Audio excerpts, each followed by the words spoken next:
Tom Ward, welcome to Blue Collar Visionary. Thank you. Right off the bat, I want to go to your first entrepreneurial venture. And what was that? Growing up, have you always had that entrepreneurial spirit in you? And curious how this whole journey got started. Yeah, that's a really good question. I didn't really, my first venture into like business or entrepreneurship, if you will, was really with like Mission. I know like it sounds kind of wild, but we didn't really start small. It was kind of, I came from like in my family, I have an older sister and a younger brother, and both my parents worked and supported us, but it was always like my sister is a physical therapist. My brother actually works for us here at Mission. But it was kind of like work hard in school, get educated, find a good job, work somewhere, work there long term. And it wasn't really until I was in college or even in my first job where I could really tell I wanted something more, and just like it was more about building a team and finding and creating a really good place to work where people could like have fun. And it became pretty evident that was something that I wanted to do after starting my first job out of college. And it was a big company, great opportunities, but it was, hey, you're not a number here. And then first thing you do is get an employee ID number and a badge to get in and out. And that was when I really started thinking, maybe bigger isn't always better, and really looked into what could I do, what could be different, and like different avenues to try and go down. And fortunately, we had an opportunity with Mission that had me move back and kind of dive in head first. So yeah, now we're kind of taking off from there and looking at some other ventures and expanding on that a little bit. So when you were at that inflection point with your first job and then thinking about taking over Mission, I want to zoom in there. And what was going through your mind? Was it nerves? Was it all excitement? Was there like a faith element with taking a leap of faith, or did you just feel confident for that person out there that maybe is feeling the same thing that you had felt in your first job? If you can just share any of your experience or emotion and how you navigated through that. Yeah, for sure. In my case, it was kind of perfect timing. It almost felt like, looking back, it almost feels like divine intervention almost. Interestingly enough, in 2016 is when I moved back to Minnesota with my wife, and we had this opportunity with Mission. But at that point in my life, we had a house in Kansas City. We were living full time down in Florida, actually, on a project site. We were building solar fields between Fort Myers and Tampa with my last job. And we were at the airport every other week. Like, I was flying back for bachelor parties, weddings, events, things like that back in Minnesota. So we were kind of always in and out, back and forth. And it was in the end of August, actually, when Eric Ailing, one of my partners at Mission, and Eric, he was my college roommate. He had called me and had just said, "Hey, I've got an opportunity to like buy this company out, but I want to do it as partners if you're up for doing it, and moving back to Minnesota." And just like a few weeks before that, one of my really good friends was getting married in Minnesota. So Sydney and I were back in Stillwater, walking up and down Main Street and along the riverfront there. And we'd been married for a couple of years, or a little over a year at that point. Oh, I should know exactly. But yeah, and I had told her, two of my really, really good friends from growing up, I was like, if either one of these guys wanted to like start our own business, I was like, I would jump and do that in a heartbeat. Like, that would be my dream, hopes, dreams, aspirations we were talking about when we were kind of walking up and down, great backdrop there in Stillwater. Yeah. And yeah, Eric called me a few weeks later and said, "Hey, I want to do this. And, but I only want to do it if you move back and we're partners on it." And I was like, well, I'm just getting through Florida in the summer. So Sydney was like, I will move anywhere before I spend another summer in Fort Myers, because Fort Myers is beautiful from, October to April, but from April to October, it's a little bit of a different vibe there. And it worked out really well. Coincidentally, I was flying back to Minnesota in another couple of weeks. And we were, I said, all right, set it up. I'll meet with Gary, the guy that actually started Mission, and let's talk it through and see if we can make something work. So we flew back. We were actually going to a wedding. That might have been my sister's wedding, actually. And then Sydney and I were going up to Duluth to spend some time up there just for a little getaway. It was, I met with Gary, sat down, me and him, we talked for like 4.5 hours, just like hashing through what the business was. He was a big storyteller, had a really a good history, really great general contractor, needed some more business management and team building, and wanted to sell out completely. So Eric was, my best friend and one of his great producers. And after we met and talked, Gary's a handshake guy. We shook hands on it, and he said, all right. And I was like, let's do this. I'll sell you guys a company and we'll work out the details and go back to Florida and put in your 2 weeks notice. So yeah, it was pretty cool. It was exciting. What have you learned about business partnerships? Because it's a mixed bag. People have different advice going in with people and don't know. And what would be your words of wisdom with how to have a successful business partnership? Yeah, that's a great question. I will tell you, when Eric and I started out, we were very determined on just being 50-50 straight up.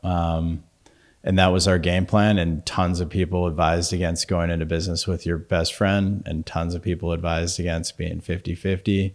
And I can see why, especially in how I've seen other people's businesses unfold and having differences of opinion and what you want to do. It's really important to have the right mix of personalities. Eric and I were really clear about what he was good at and comfortable with, and what he wanted to be doing, and what my responsibilities would be. And we really complemented each other really well. Fast forward, through that process, actually, while we were executing the buyout, Evan Williams, our third partner, came in, and we brought him in as a partner too. So we kind of broke the natural tie right away. But it was great because the three of us are equal partners and just all contribute uniquely. But it really does matter on what does each person want to do, who's going to handle, if you can break it down into who can handle the pipeline, who can handle the production, and who's going to handle running the business is really how we do it. And, finding personalities, knowing what you want, and staying true to your commitments. I wanted to go into business with Eric because he was, from a morally integrity standpoint, he is the most morally centered guy that I know. And I told him that I appreciated that about him. And I told him I'm comfortable making the business decisions and doing the hiring and terminating and things like that if we have to, that he's a little bit more of an empath than I am. So he's that's a muscle he's learning to flex a little bit, but he's doing great at it. So it's worked out well, but it's a lot of banding together, give and take. You got to be able to compromise. It's a relationship. So from figuring out what you need, know what you need going into it, and truly, if you're a solo contributor, maybe look at a strong personality. I'd say that needs to align with the decision making and the ownership in it. But if you're really looking for somebody to fill the voids that that you need, just be fair about it. Treat people fairly, so it'll work out. Were you ever tempted to be just a general contractor, like a one-man band general contractor doing more residential and that sort of thing? And it just seems maybe it would have been easier or less headaches or something like that, playing at a different level. Yeah. But I respect what you've built here, and it seems like the more difficult path, and maybe it's not I don't know, but have you ever thought about that, of something smaller but simpler, or versus something that you just keep growing bigger? And I don't know, I don't even know what the question is on that. Yeah, but I kind of get what you're saying. I'll clarify one thing. It's a selfish question. Because I'm thinking about myself right now. I am the owner, operator, general contractor type. Yeah. Yeah. Where I have some subs for my media company, but I feel like I'm at a crossroads, and I just want to understand how you think about this. Yeah. Good. It's a good question. For me specifically, Eric was working in this business before I even knew what it was, right? He would call me and we'd actually talk as friends about career advice and what was going on with him. But I didn't know that much about Mission really when I started. With my last job, it was a very different atmosphere. When I worked for Black and Veatch, the smallest project I worked on was $40 million. And the first bid I put out at Mission was like 17 grand. So that was a rounding error on my old projects. But it didn't really matter about what we were doing. It was just about how we were doing it and who you're doing it with. I will say, building a team, having employees, managing a bigger team, if you have it set up correctly, it gets easy. And then you just have to focus on getting the right people. If you have to be the business manager, the sales lead, and the operations manager, that's a lot to handle. So it's more of kind of, I would always recommend, like, if you're going to grow, you need to have the right people around you to do it. And yeah, I would say with Mission, like, sometimes my dreams have been different than those of our leadership team, and they really guide it. And I say, like, let's go do it if we want to.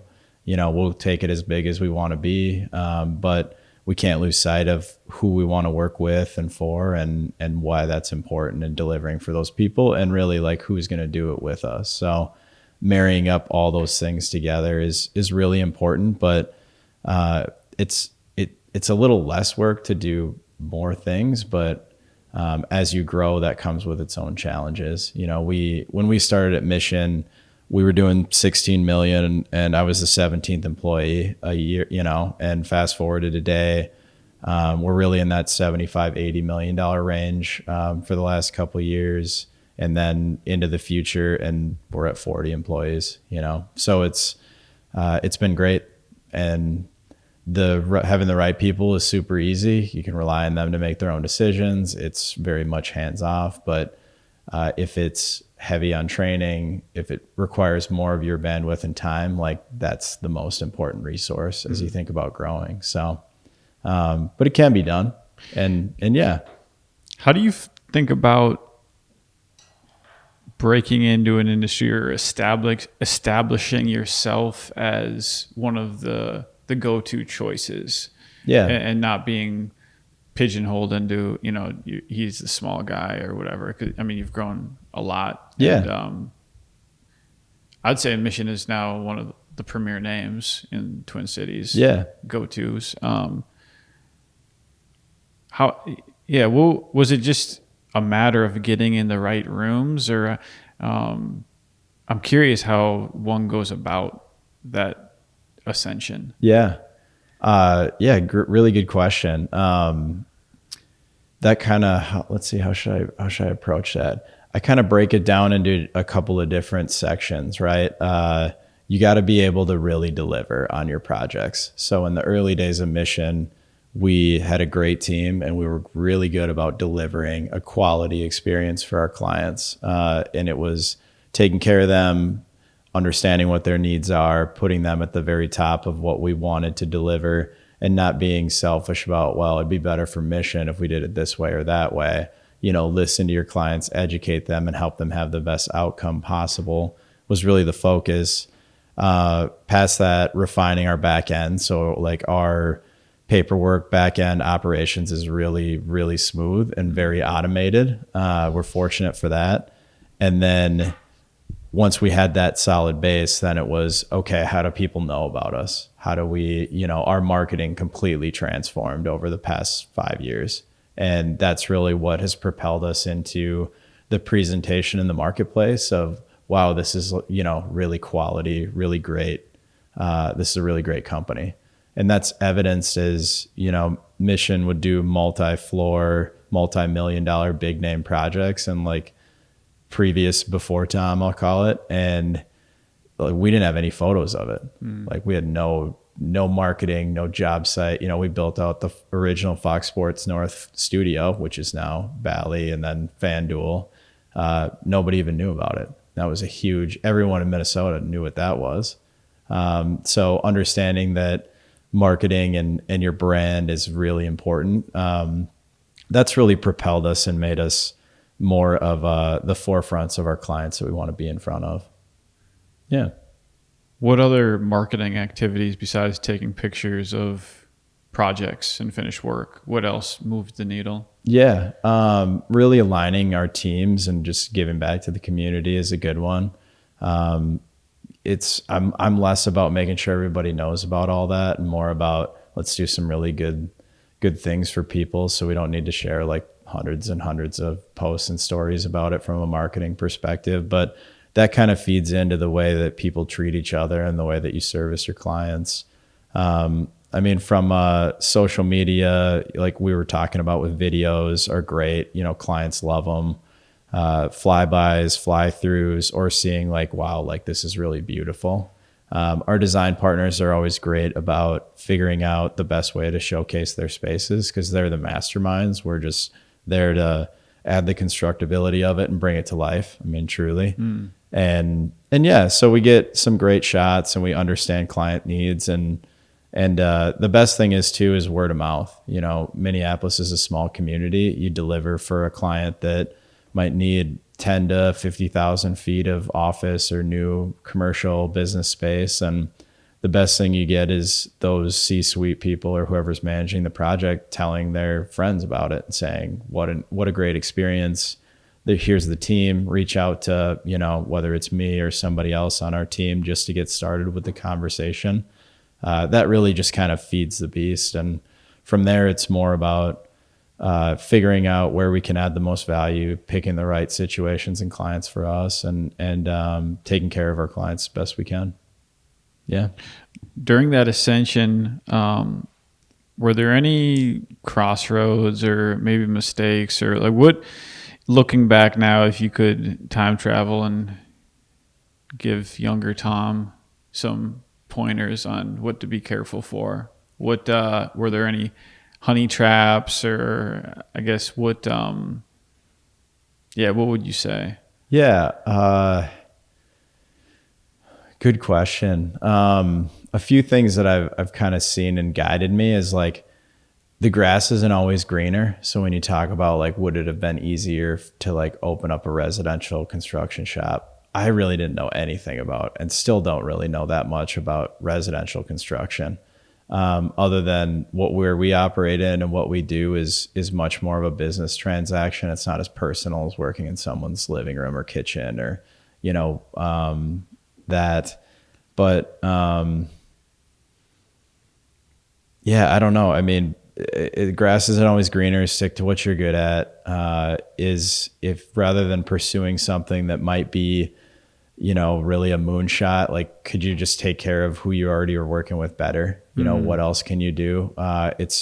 Clients are challenging to get. They can be easy to lose. So what can you do to just maintain relationships and show people that you appreciate and care about them? You can get caught up in the busyness of everyday life or minutia of running a lot of different projects or initiatives or whatever it is. But really just pick what your core business is, stick to it. There can be comfort and some flexibility and variety, but don't try and be everything to everyone. You pick what you're good at or hire the right experts that can help you grow and then go from there. So, yeah. What's your, I want to transition a little bit into your personal productivity and view on habits and non-negotiables, your inputs. What are some of your non-negotiables on a weekly basis? Yeah. Man, non-negotiables. My schedule is incredibly flexible. So, my non-negotiables, or just activities, inputs, like the Right. leading indicators, things that are just tried and true. And maybe it's a boring question, but No, it's a great question. I got to spend some time during my week just doing something for myself. Usually that's like getting out, exercising, and maybe playing a round of golf, going and doing something fun. Fortunately, I love my job and the people that we work with. So a lot of my clients are my friends, and it's really fun to take an afternoon and go play 18 holes with one of my buddies that's also got 4 or 5 projects that he's working on that we look at from a business perspective down the line in a few months. So all that's really fun, and like doing something, getting some fresh air. I've really prioritized, just taking better care of yourself in our line of work, or even if you're doing business development all the time, like, you can eat out 5 days a week, and you kind of fall into some unhealthy habits, and really can really catch up with you fast if you're not being intentional about it and taking care of it. And then, non-negotiables, going around the office, talking to people on the team, connecting with people I haven't talked to in a while. When the more your team grows, the more you can't talk to everybody all the time, but that doesn't mean that it doesn't make people feel important or know that they're important when you take some time out of your day to check in on them. And then making sure, for me, mine are being realistic. Like every week during Monday mornings, I'll sit down and be realistic about like, what can I and can't I do this week? Because if I'm going to push something off this week and I push it off next week and I push it off the next week, like that could have consequences depending on what it is. And everyone around us on the team is ready to help. Like that's one of our really core values around how we look for people and how they operate here, is ready to help. So if I can't do it, I need to be realistic about it and find somebody that can make the time for it. So, yeah. What about from a goal setting standpoint? Not necessarily business goals, but I know EOS and that sort of thing, but from a personal perspective, do you set goals and do you break them down into little steps, or do you think a couple years out, or how do you, as the leader of the company, I think usually the leader is more visionary and always thinking goals oriented about the future. And Yeah. how do you balance, thinking about the future and just goals in general? What's that look like? Yeah. So we recently started using EOS for the business. And so we plan goals, 90 days, our rocks 90 days at a time, which has been really helpful for keeping everybody on track.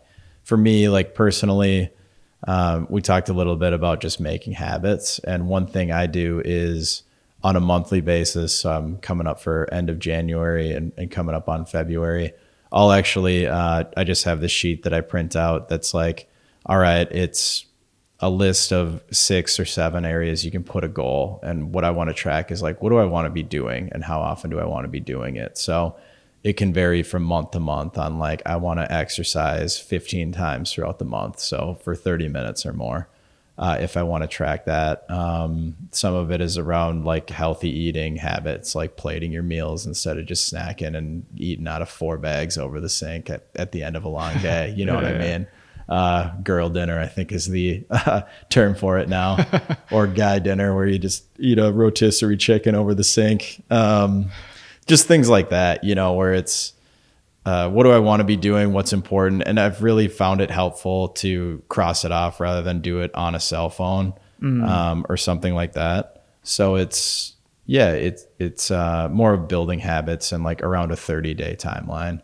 Annual goals, I don't really set a lot of annual goals. I try and maybe have like an overarching, like, here's where I'd like to be in a year. But I've always found that if it's here's where I want to be in a year and here are the monthly things that I'm going to do to get there, that has a chance of success. But if it's like, oh, here's where I want to be at the end of the year, like I wouldn't start that until September if I even started it then. Yeah. You know, so breaking it down into more achievable steps is really where I think the success of making goals comes, and habits. You know, if you want to start something or if you want to stop something, just make yourself sit down and be accountable to yourself once a day and check it off or don't. And then you start thinking about, is this really important to me, and reflecting, because it can be easy to let yourself off the hook and say, oh, well, just this time or just that time or just tomorrow, or I'll start it later or something like that.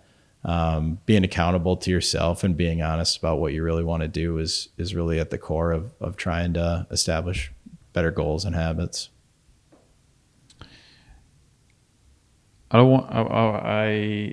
want you to set aside your humility for a second, and I'm curious, as the leader, what do you think you're uniquely gifted at, that why you've been able to succeed as one of the partners here in the company? Yeah, good question.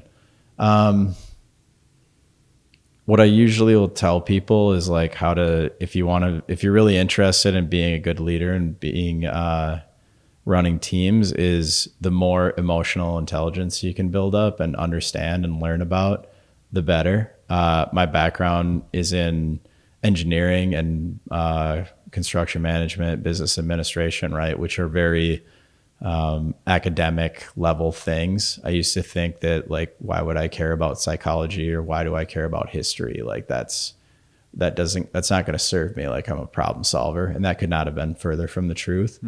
But knowing and like understanding where people are at day after day, and even just like relating to them, you know, I might have a challenge that I have that's important to get remediated, but if somebody's having a really tough day, I'm not going to get through to them. So it's like, if you can recognize that, meet them where they're at, help them understand, like show some empathy, and really say like, whatever you need can wait. People like really respond to that, especially, you know, with trying times in the world, especially right now. Everyone needs just somebody to cut them a little slack. Yeah. And it can be easy to get caught up in what's most important to me today. And it's not going to get you anywhere. You know, understand where people are at, communicate with them clearly, you know, set expectations, and you can't be taken advantage of on extending too much leeway. But the people that need it are the people that appreciate it, and they show up for you day after day. And really, you know, they recognize that not everybody does that. So it's I don't call it like an employee retention thing, but I'd like to think that's why people like working here and want to stay here. Nice. And if you talk about contributing to overall success, the lower your turnover can be, the better. Because if you're spending constant time trying to backfill positions and rehire and do all this and that, that's all consuming. And then you lose the control of what your culture is, who the people are, and you're just looking for bodies and people to run the work. Like, that's kind of a slippery slope. So if you don't do it all, then it can be hard to keep it all together, you know. But definitely just learn about people, listen to them, ask questions, understand where they're at, why they're feeling the way they're feeling. Because everybody, you know, the saying is like, everybody's got something going on that other people don't know about. So it's not always like on the surface. But yeah, that's been a huge help as far as just maintaining the team, making sure people know they're important. We're all humans, right? So talk to each other as such. Yeah. And by and large, everyone here really wants the best for each other, even though they could have differing opinions on a multitude of different things. But what you have in common is that you all work here, and we all treat each other with respect and genuinely care for one another. Like, minor differences. And even I approach kind of everything that minor differences aren't like super important. I don't know if you're familiar with that. Like, the narcissism of small differences is like the phrase for like what the thing is. But you can have 99 things in common with somebody and have one small difference that just makes you like really not care for that person or that individual for whatever reason, when in all reality, like they're more similar to you than pretty much anyone you would know. Yeah. Right. And for me, that's like other people that run general contractor businesses, right? Like I have we compete all the time, but I also have so much in common. Like we could sit and just chat forever. So I try and be, open and chat and I don't know, a good like community member, for lack of a better way to put it, within those groups. And there's a lot to learn, and it's actually kind of fun too. It doesn't have to always be so cutthroat. So, Yeah. Yeah.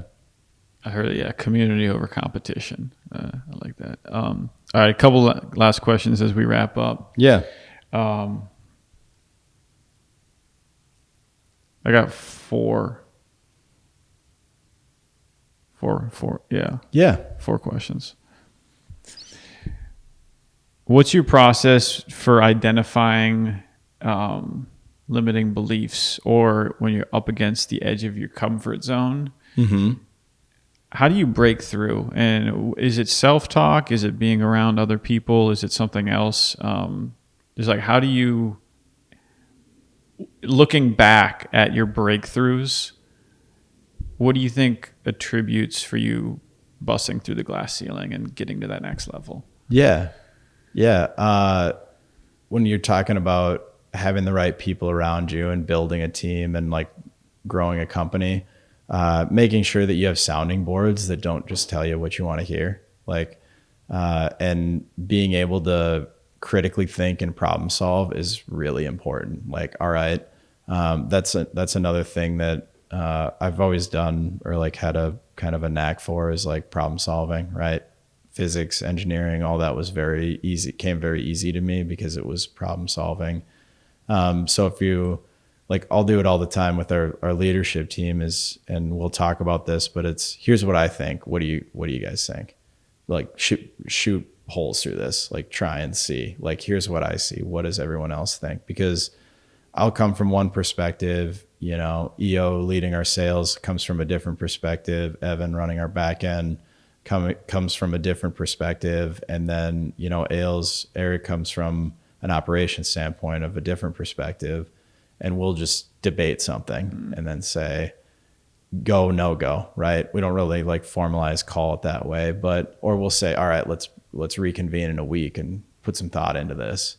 And, we'll chat and, through our Teams channel or whatever, and continuously and try and iron things out. But really having, like, sometimes it's like, yeah, let's go for it. And other times it's like, well, let's do it a different way, or let's do that. But having the right people at the table to help you make really good decisions, and either, advocate for it and agree and say, yeah, we're going to do this. Like, well, we're going to do it together, not just one person that we're chasing all their ideas. So, that's how we've managed to do it. Nice. And how we've kind of refined how we do it too. All right. Last 3 questions are a little bit more personal. Sure. What's the closest you've ever been to death? Ooh, closest. Fortunately, that's a hard one for me to answer.